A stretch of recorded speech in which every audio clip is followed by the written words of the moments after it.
2007 December 27 ഈ ഒരു ദിനം നമുക്ക് എല്ലാവർക്കും അറിയാം. പാകിസ്ഥാനിലെ റാവൽപിണ്ടിയിൽ തിരഞ്ഞെടുപ്പ് റാലിയിൽ നിന്ന് തിരഞ്ഞെടുപ്പ് പ്രചരണത്തിന് ശേഷം ബേനസീർ ഭൂട്ടോ പുറത്തു പോകുമ്പോൾ, അതായത് അവരുടെ വാഹനം വേദിയിൽ നിന്നും പുറപ്പെടുമ്പോൾ ഒരു ചാവേർ ആക്രമണം ഉണ്ടാവുകയും ബേനസീർ ഭൂട്ടോ ഉൾപ്പെടെ നിരവധി പേർ മരണപ്പെടുകയും ചെയ്തു. ബേനസീർ ഭൂട്ടോയുടെ മരണം രാജ്യത്തെയും ലോകത്തെയും എല്ലാം ഞെട്ടിച്ചു. ഇന്നും അവരുടെ കൊലപാതകത്തിന്റെ കാരണങ്ങൾ നമുക്കറിയില്ല. എന്തിനാണ് ബേനസീർ ഭൂട്ടോയെ ഇപ്പോൾ പറഞ്ഞത് എന്ന് ചോദിച്ചാൽ, കഴിഞ്ഞ ദിവസം പാകിസ്ഥാനിലെ പഞ്ചാബ് പ്രവിശ്യയിൽ നിന്നും വിജയിച്ച മറിയം നവാസ്, അതായത് 3 തവണ പാകിസ്ഥാൻ പ്രധാനമന്ത്രിയായിരുന്ന നവാസ് ഷെരീഫിന്റെ മകളായ മറിയം പഞ്ചാബിന്റെ മുഖ്യമന്ത്രിയായി അധികാരമേറ്റിരുന്നു. നമുക്കറിയാം, പാകിസ്ഥാൻ എന്ന ഒരു രാജ്യത്ത് സ്ത്രീകൾ നേരിടുന്ന അവഗണന, പാകിസ്ഥാൻ മാത്രമല്ല ഏതൊരു ഇസ്ലാമിക രാജ്യം എടുത്താലും ഈ പറയുന്ന അവഗണന സ്ത്രീകൾക്കുണ്ട്. പ്രത്യേകിച്ചും പാകിസ്ഥാൻ, അഫ്ഗാനിസ്ഥാൻ പോലുള്ള തീവ്ര ഇസ്ലാമിക പുലർത്തുന്ന രാജ്യങ്ങളിൽ അവിടെ സ്ത്രീകൾക്ക് വിദ്യാഭ്യാസം പോലും നിഷേധിക്കപ്പെട്ട ഒരു കാലമുണ്ടായിരുന്നു. ഇന്നും ലിംഗസമത്വം തുടങ്ങി ഒരുപാട് വെല്ലുവിളികൾ നേരിടുന്ന ഒരു രാജ്യമാണ് പാകിസ്ഥാൻ. പാകിസ്ഥാൻ എന്ന രാജ്യം ശരിക്കും റാഡിക്കലൈസ്ഡ് ആണ്. അതായത് 30 വർഷം മുൻപുണ്ടായിരുന്ന ഒരു പാകിസ്ഥാൻ അല്ല ഇപ്പോൾ ഉള്ളത്. എന്ന് പറയുമ്പോൾ തീവ്ര ഇസ്ലാമികതയുള്ള ഒരു രാജ്യം. ഈ വഹാബിസവും സലഫിസവും അവിടെ അതിതീവ്രമായാണ് ഉള്ളത്. പക്ഷേ ഇമ്രാൻഖാന്റെ ഭരണം പാകിസ്ഥാനെ മാറ്റുമെന്ന് നമ്മളിൽ പലരും കരുതി.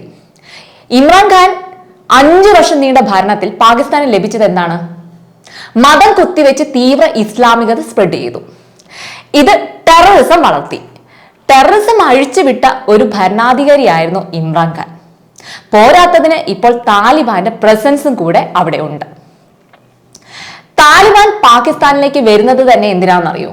സ്ത്രീകൾക്ക് സ്വാതന്ത്ര്യം കൊടുക്കാതിരിക്കാനാണ്. പാകിസ്ഥാൻ ഒരു പുരുഷാധിപത്യ സമൂഹം കൂടിയാണ്.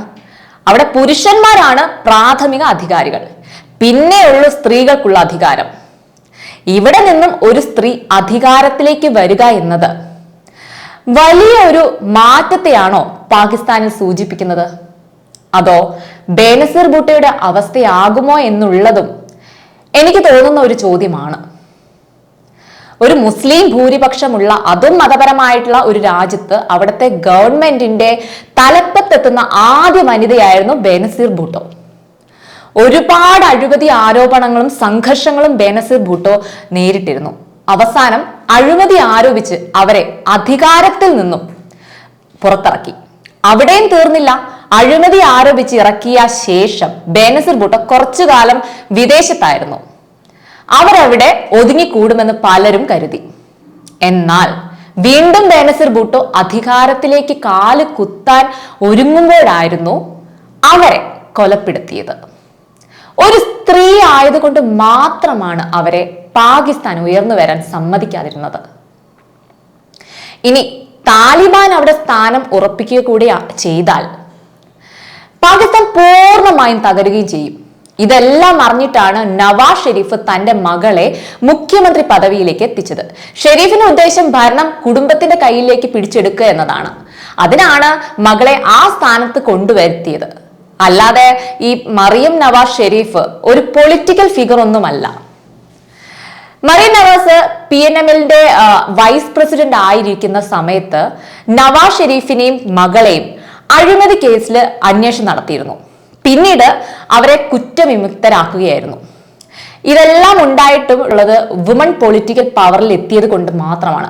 പാകിസ്ഥാൻ ഒരിക്കലും ഒരു സ്ത്രീക്ക് പൊളിറ്റിക്കൽ പവർ നൽകില്ല. അതുകൊണ്ടാണ് ബേനസീർ ഭൂട്ടോ ചാവേറുകളുടെ ഇരയായതും. അതുപോലെ താലിബാൻ സ്ത്രീകൾക്ക് പുറത്തിറങ്ങാനുള്ള സ്വാതന്ത്ര്യം പോലും നൽകാത്തവരുമാണ്. പാകിസ്ഥാന്റെ റാഡിക്കലിസവും താലിബാന്റെ പ്രസൻസും കൂടി പാകിസ്ഥാനിൽ വന്നാൽ ഈ മറിയം നവാസ് ഷെരീഫിന്റെ ഭാവി ഒരു ചോദ്യമായിട്ട് ഉയരുക തന്നെയാണ്.